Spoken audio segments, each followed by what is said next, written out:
अस्सलाम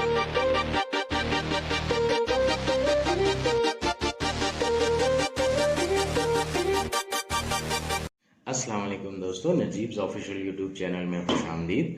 दोस्तों, इस वीडियो में हम 10वीं जमात महाराष्ट्र बोर्ड के उर्दू मीडियम का साइंस 2 का पहला सबक तवारुस और इर्तिका डिस्कस कर रहे हैं।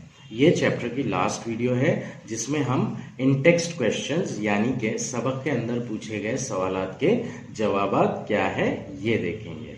इन टेक्स्ट क्वेश्चंस को पर्टिकुलर टॉपिक की पर्टिकुलर वीडियोस में इस चैप्टर की पर्टिकुलर वीडियो में डिटेल में एक्सप्लेन किया जा चुका है। यहाँ पर हम सिर्फ जवाबात देख रहे हैं कि उन सवालों के जवाबात क्या होंगे।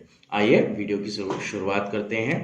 सफ़ा नंबर 1 पर सबक के पहले ही पेज पर जरा याद कीजिए कि अंडर में ये क्वेश्चंस दिए गए हैं। 3 क्वेश्चंस। जानदारों के खलिए के मरकज़े में मौरूसी खुसूसियात को मुंतकिल करने वाला जुज़ कौन सा है? जानदारों के खलिए के मरकज़े में मौरूसी खुसूसियात को मुंतकिल करने वाला जुज़ क्रोमोजोम है। क्रोमोजोम के अंदर डीएनए होता है और डीएनए के अंदर जीन होता है। सेकेंड क्वेश्चन, वालिदैन की जिस्मानी और ज़हनी खुसूसियात आइंदा नस्लों में मुंतकिल होने के अमल को क्या कहते हैं? वालिदैन की जिस्मानी और ज़हनी खुसूसियात आइंदा नस्लों में मुंतकिल होने के अमल को तवारुस कहते हैं। थर्ड क्वेश्चन, डीएनए का सालमा किन अज्जा से बनता है? डीएनए का सालमा दर्जे झैल अज्जा से बनता है।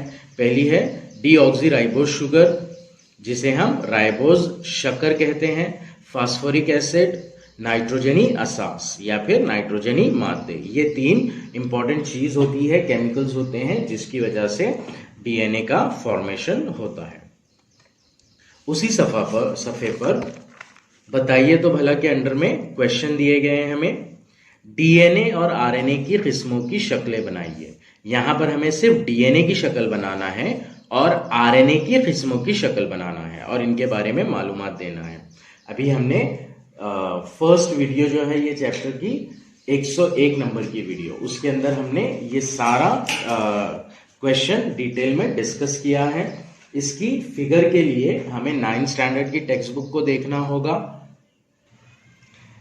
9th स्टैंडर्ड की टेक्स्ट बुक, साइंस की टेक्स्ट बुक में सफ़ा नंबर 182 के ऊपर इसकी शक्ल दी गई है। ये जो है ये डीएनए की शक्ल होती है। ये डबल हेलिक्स मॉडल जो वेटसन और क्रीक के जरिए दिया गया है। दोहरा मरहला कहते हैं इसे हम, डबल हेलिक्स स्ट्रक्चर। तो ये शक्ल डीएनए की या फिर ये वाली शक्ल, इन दोनों में से कोई एक शक्ल आंसर के तौर पर ली जा सकती है। अब इसके बाद डीएनए के बारे में मालूमात लिखना है हमें। डीएनए की मालूमात भी 9th स्टैंडर्ड की टेक्स्ट बुक में पूरी कंप्लीट दी गई है। सफ़ा नंबर 181 और 182 के ऊपर ही उसमें से क्वेश्चन के हिसाब से, अगर इनकेस एग्जाम में क्वेश्चन आता है तो क्वेश्चन के मार्क्स के हिसाब से आंसर को हम लिखेंगे। यहां पर चंद पॉइंट्स दिए गए हैं। डीएनए की साख्त दोहरा मरगोला डबल हेलिक्स होती है जो लचकदार सीढ़ी जैसी होती है। डीएनए का हर मरगोला न्यूक्लियोटाइड नामी कई छोटे छोटे सालमात से बना होता है। नाइट्रोजनी मादे एडेनिन, ग्वानिन, साइटोसिन और थायमिन इस तरह 4 किस्म के होते हैं। हर क्रोमोसोम एक ही डीएनए के सालमे से बनता है।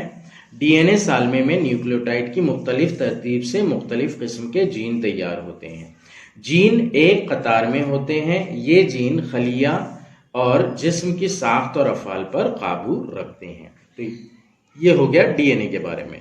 अब आरएनए की किस्मों की शक्लें बनाना है हमें और उनकी मालूमात लिखना है। तो आरएनए की 3 किस्में होती है, एक mRNA, दूसरा tRNA और तीसरा rRNA। 9 की टेक्स्ट बुक में इसकी फिगर्स दी गई है। ये जो है ये mRNA है, ये tRNA है और ये rRNA है। इनके बारे में मालूमात देख लेते हैं हम। आरएनए की किस्में।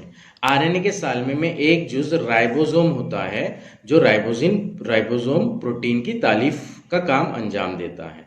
आरएनए राइबोसोम वाला जुज होता है और राइबोसोम प्रोटीन की तालीफ का काम अंजाम देता है। mRNA खलिए के मरकज़े में जीन यानी डीएनए की जंजीर पर पाए जाने वाली प्रोटीन के तैयारी के ताल्लुक से इत्तला प्रोटीन तैयार करने वाले राइबोसोम तक ले जाने वाले आरएनए को mRNA कहते हैं। मैसेंजर आरएनए होता है ये, इसका फुल फॉर्म राइबोसोम आरएनए होता है, इसका फुल फॉर्म मैसेंजर आरएनए होता है। मैसेंजर आरएनए का काम क्या होता है?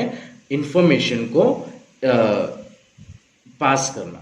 सो यहाँ पर डीएनए की जंजीर पर पाए जाने वाली प्रोटीन की तैयारी के ताल्लुक से इतला प्रोटीन तैयार करने वाले राइबोसोम तक लेके जाता है ये, तो इसलिए इसे मैसेंजर आरएनए कहते हैं। उसके बाद है टीआरएनए।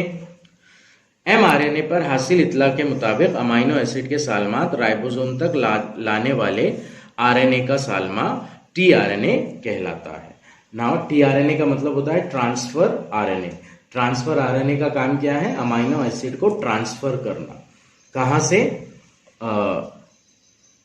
राइबोसोम को ट्रांसफर करना। सो एमआरएनए पर हासिल इतला के मुताबिक अमाइनो एसिड को ट्रांसफर करता है ये, कहां पर? राइबोसोम पर, तो इसलिए इसे टीआरएनए कहते हैं। ये था सवाल नंबर 1।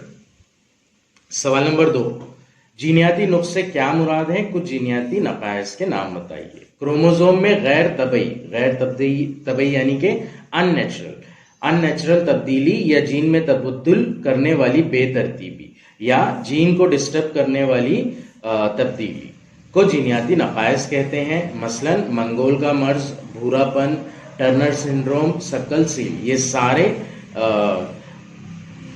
जीनियाती नकाइस 9 की टेक्स्ट बुक में शक्ल के साथ में दिए गए हैं। अगला क्वेश्चन है इंटेक्स क्वेश्चन, सफा नंबर 2 पर जरा याद कीजिए के अंडर 4 क्वेश्चंस दिए हैं उसमें, टॉप पेज के टॉप पर ही। पहला क्वेश्चन है, हमारे निजाम में अपेंडिक्स उजू का क्या काम है? हमारे निजाम में अपेंडिक्स उजू का कोई काम नहीं है। अपेंडिक्स हमारी बॉडी में कोई काम नहीं करता है। हमारी अकलदाड़ क्या वाकई ग़िज़ा चबाने में मदद करती है? जी नहीं, हमारी अकलदाड़ ग़िज़ा चबाने में मदद नहीं करती है। डायनासोर जैसे कबील जैसा जानदार ज़मीन पर क्यों नापैद हो गए हैं? जवाब है इसका, माहौल से मुताबिकत ना रखने के सबब डायनासोर जैसे कबील जैसा जानदार जमीन पर नापैद हो गए हैं। तकरीबन 7 करोड़ साल पहले आइस एज यानी कि